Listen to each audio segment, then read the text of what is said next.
तो फिल्म की शुरुआत में हम मेन कैरेक्टर ब्रैड को देखते हैं, जो एक पायलट था। वो एयरपोर्ट पर आगे बढ़ रहा था, साथ ही अपनी बेटी से वीडियो कॉल पर बात भी कर रहा था। वो उसे कहता है कि मैं काम खत्म करके जल्दी तुमसे मिलने आऊंगा, जो सुन वो खुश हो जाती है। इसके बाद ब्रैड पायलट वाले केबिन में आकर अपने साथी पायलट से मिलता है और दोनों अपने अपने बारे में बातें करने लगते हैं। फिर फौरन बाद ब्रैड को बाहर बुलाया जाता है। एक ऑफिसर उसे बताता है कि इमरजेंसी की वजह से तुम्हें एक कातिल को अपने साथ ले जाना पड़ेगा, जो बहुत ही ताकतवर है, जिसका नाम टोनी है। ये जिम्मेदारी हम तुम्हें इसलिए दे रही है क्योंकि तुम काफी समझदार हो, जिस पर वो मान जाता है और अपने प्लेन के बाकी स्टाफ से आकर मिलता है। और ये लोग मुसाफिरों के बारे में बात करने लगते हैं कि सब आ गए हैं कि नहीं। और जैसे ही फिर सारे मुसाफिर आकर प्लेन में बैठ जाते हैं तो ये लोग फौरन अपनी उड़ान भरते हैं। ब्रैड अपने साथी पायलट को बताता है कि मैं अपनी बेटी से बहुत प्यार करता हूँ और बहुत जल्द उससे मिलने वाला हूँ। हमारा एक दूसरे के अलावा और कोई नहीं है। और फिर ये लोग रात तक प्लेन में सफर करते रहते हैं, लेकिन तभी अचानक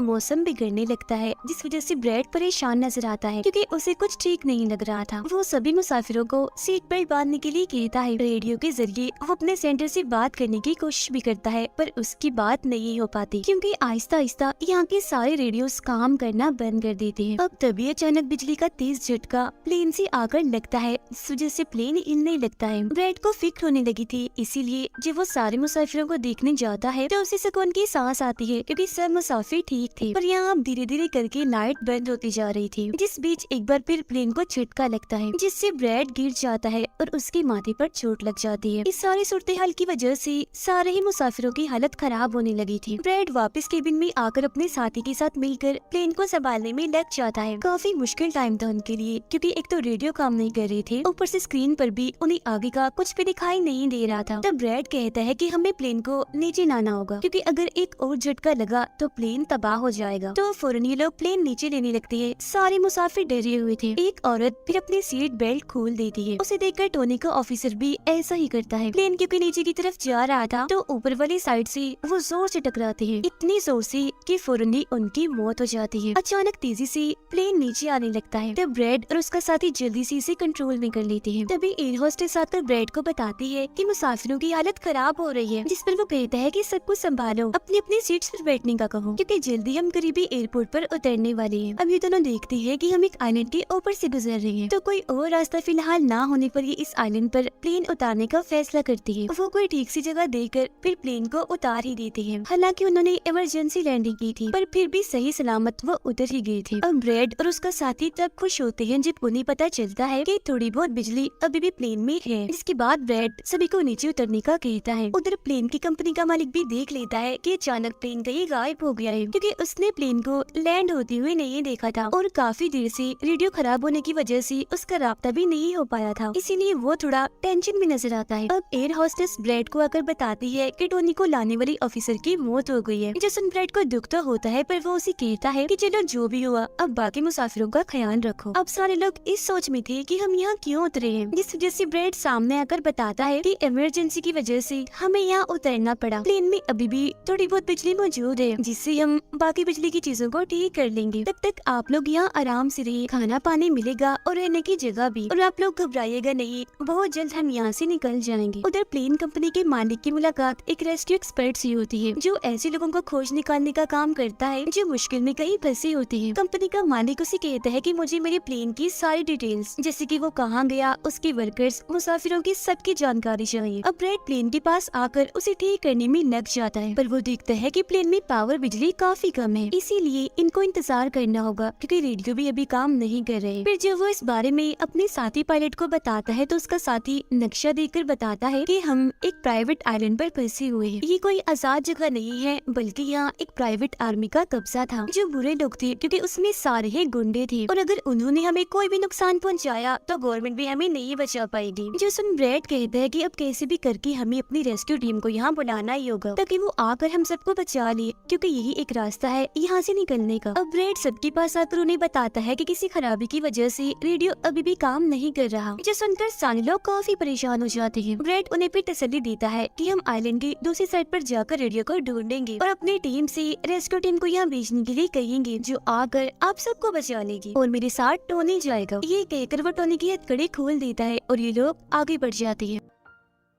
अब हम प्राइवेट आर्मी इन्हें जो बुरे लोग थे उनके हेड को देखते हैं, जिसके पास एक आदमी आकर बताता है कि यहाँ आइलैंड पर एक प्लेन आकर रुका है इमरजेंसी की वजह से, और उसके अंदर बहुत सारे लोग हैं जो अलग अलग मुल्कों से हैं। जो सुनकर प्राइवेट आर्मी का हेड उसे पैसे देता है इस जानकारी की, और फौरन अपनी टीम को तैयार होने का कहता है, क्योंकि शायद ये लोग उन्हें लौटने के इरादे से जाने वाले थे। आइलैंड के जंगल में ब्रैड और टोनी आगे बढ़ रहे होते हैं। टोनी ब्रैड से पूछता है कि तुमने मुझे आजाद क्यों किया और अब कहाँ लेकर जा रहे हो? तो ब्रैड उसे कहता है, क्योंकि मैं तुम्हारी वजह से सबको खतरे में नहीं डाल सकता, और यहाँ एक खतरनाक प्राइवेट आर्मी है जिसका मेरे साथ मिलकर तुम्हें सामना करना है। वो फिर और भी बहुत सारे सवाल ब्रैड से करता है, और फिर अचानक ही चुप हो जाता है। तो जब ब्रैड पीछे मुड़कर देखता है तो टोनी वहाँ नहीं था, वो गायब हो गया था। उधर रेस्क्यू एक्सपर्ट प्लेन की जानकारी निकालने में लग जाता है। एक वीडियो में वो ब्रैड को देखता है जो झगड़ते हुए मुसाफिर से लड़कर उसे काफी मारता है। अब उसकी लड़ने की महारतें देखकर रेस्क्यू एक्सपर्ट काफी खुश हो गया था, जिसके बाद वो एक प्राइवेट कंपनी के लीडर से बात करता है। कहता है कि आप लोग तैयार रहिए, कभी भी आपकी जरूरत हमें पड़ सकती है, जिस पर वो हाँ बोलता है। जंगल में आगे बढ़ते हुए ब्रैड एक खाली पड़ी फैक्ट्री में जाता है, जहाँ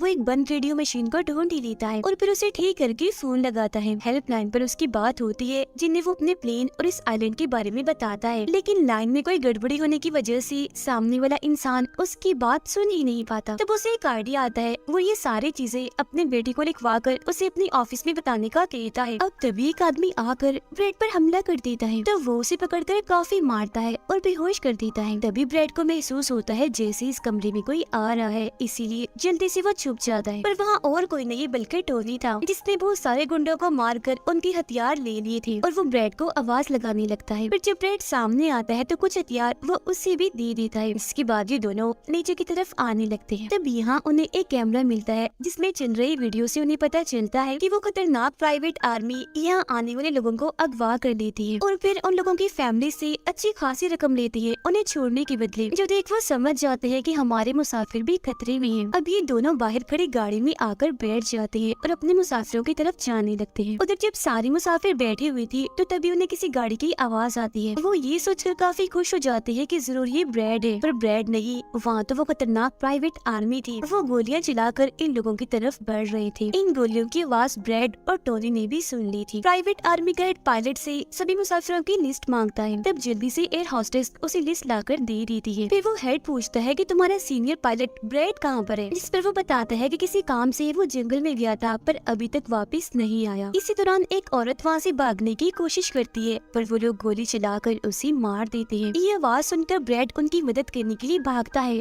पर टोनी उसे रोक लेता है। गुंडे सारे मुसाफिरों को बस में बिठाने लगते हैं, क्योंकि वो इन्हें अपने साथ ले जा रहे थे बंदी बनाकर। उनका लीडर अपने दो साथियों को कहता है कि प्लेन में जाओ और सारा जरूरी कीमती सामान ले आओ, जिसके बाद खुद वो सारे मुसाफिरों को लेकर यहाँ से निकल जाता है। तब ब्रैड टोनी पर गुस्सा करने लगता है कि वो हमारे लोगों को ले गई और तुमने मुझे जाने ही नहीं दिया, जिस पर टोनी उसे समझाता है कि वो काफी बड़ी आर्मी थी, खतरनाक लोग है वो, अगर तुम चली भी जाती तो इतनी बड़ी आर्मी से अकेले नहीं लड़ पाती। फिर अभी दोनों दुखी तो थे पर आगे बढ़ जाते हैं और उन दोनों गुंडों को पकड़ लेती है जो प्लेन से कीमती सामान ले रही थी। ब्रैड गन पॉइंट पर उनसे पूछता है कि मुसाफिरों को लेकर कहाँ गया होगा तुम्हारा हेड, जिस पर वो बताता है कि यहाँ एक खाली फैक्ट्री है, वहीं गए होंगे वो लोग। अब रेस्क्यू एक्सपर्ट को ब्रैड की बेटी से उधर की सारी सूरत हाल का पता चल गया था, यानी कि उनका प्लेन वहाँ एक आइलैंड पर फंसा हुआ है और साथ ही वहाँ एक काफी खतरनाक प्राइवेट आर्मी भी है। वो इस बारे में प्लेन कंपनी के मालिक को बताता है, जिस पर वो कहता है कि फौरन अपनी प्राइवेट टीम और रेस्क्यू टीम को भेजो। फिर ये लोग जैसे तैसे करके उस आइलैंड और उनके प्लेन को ढूंढ ही लेते हैं। जब इनके बीच फैसला होता है कि प्राइवेट टीम का लीडर सबसे पहले वहाँ जाएगा अपनी टीम के साथ। उधर एक गाड़ी के जरिए ब्रैड और टोनी फैक्ट्री की तरफ जा रहे थे, जिसके पास पहुंचकर ये चुपके से अंदर घुस जाते हैं, जहाँ वो सारे गुंडे मुसाफिरों की वीडियोस बना रहे थे, ये दिखाने के लिए कि कौन सा मुसाफिर किस मुल्क से है। अब प्राइवेट टीम भी प्लेन के पास पहुंच जाती है, पर इन्हें जब वहाँ कोई नहीं दिखता तो टीम का लीडर प्लेन के अंदर जाकर चेक करता है, जहाँ 2 लोगों की लाशें थी। इसके अलावा वहाँ ब्रैड का छोड़ा हुआ मैसेज भी मिल जाता है, जो कि उस फैक्ट्री तक आने का रास्ता था। फैक्ट्री में दोनों छुपकर उन गुंडों पर नजर रख रही थी, जिनमें से 2 गुंडों को वो पीछे से आकर पकड़ लेते हैं और मुंह बंद करके उनका दम घोट देते हैं, जिससे उनकी मौत हो जाती है। फिर ये खुफिया दरवाजे से आगे बढ़ते हैं और एक कमरे के बाहर जा पहुंचते हैं। उस कमरे के अंदर ही सारे मुसाफिरों को कैद किया हुआ था। वहाँ बहुत सारे गार्ड्स खड़े हुए थे, जिन्हें देखकर टोनी को काफी गुस्सा आ जाता है। इसीलिए वो वहाँ पड़ा हथौड़ा उठाकर एक एक करके सभी को मारता जाता है। फिर ब्रैड एक गुंडे से चाबी लेकर उन मुसाफिरों को कमरे से आजाद कर देता है। वो फिर सबको कहता है कि जल्द से जल्द प्लेन के पास पहुंचो, क्योंकि रेडियो के जरिए मैंने मदद मंगवाई है, रेस्क्यू टीम आती ही होगी। इसके बाद वो सब लोगों को बस में बिठाता है। तभी टोनी उसके पास आकर बताता है कि वहाँ बाहर बहुत सारे गुंडे खड़े हुए हैं, तो हम यहाँ से नहीं निकल सकते। वो जब फिर मुसाफिरों को परेशान देखता है तो कहता है कि मैं मुसाफिरों का ध्यान भटकाऊंगा, जबकि टोनी तुम सभी मुसाफिरों को यहाँ से ले जाना। जो कहकर ब्रैड वहाँ से निकलकर गुंडों के पास आता है। उनके हेड से बात करता है कि मेरी टीम यहाँ आ रही है, इसीलिए तुम मेरे मुसाफिरों को छोड़ दो। अब तभी गुंडे आकर उसे मारने लगते हैं और उनका हेड कहता है कि ऐसे कैसे छोड़ दूं, पैसों के बगैर मैं किसी को नहीं छोड़ता। जिसके बाद अब वो गोली से जैसे ब्रैड को मारने वाला होता है कि तभी प्राइवेट टीम यहाँ आकर उन पर हमला कर देती है। वो काफी गोलीबारी करती है, इसमें बहुत सारे गुंडे मारे जाते हैं। जिसके बाद वो ब्रैड को लेकर यहाँ से जाने लगते हैं, बस में बैठकर निकल जाते हैं। गुंडों का लीडर देखता है कि बाकी गुंडों के साथ साथ मेरा भाई भी मारा गया है, तो उसे काफी गुस्सा आता है। इसीलिए वो अपनी टीम को कहता है कि जल्दी करो,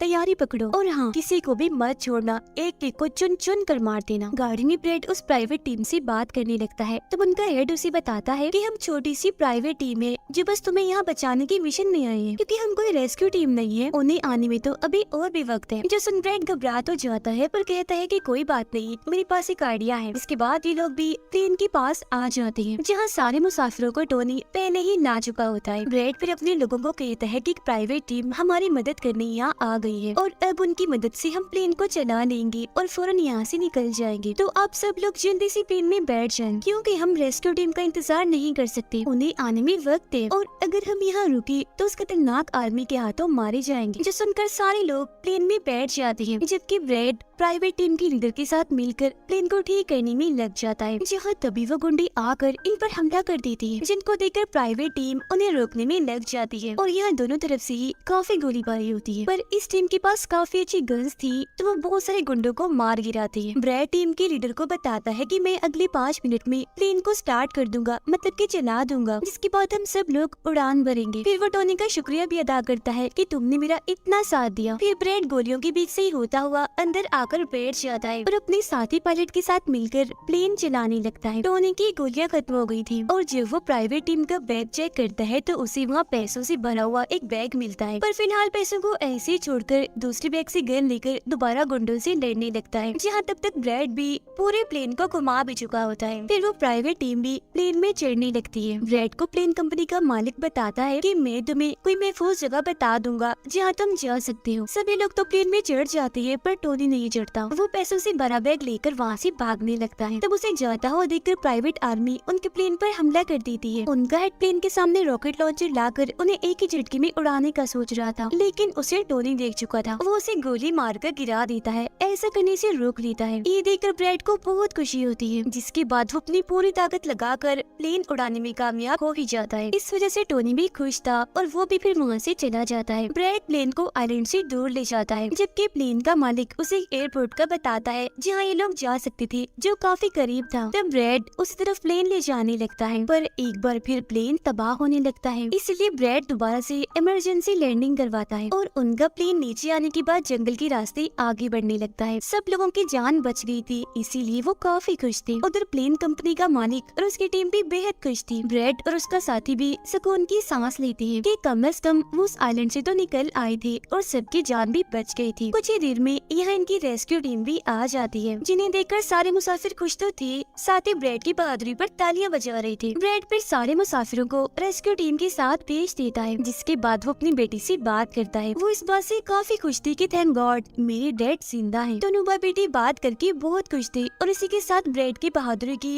ये कहानी इधर ही खत्म हो जाती है।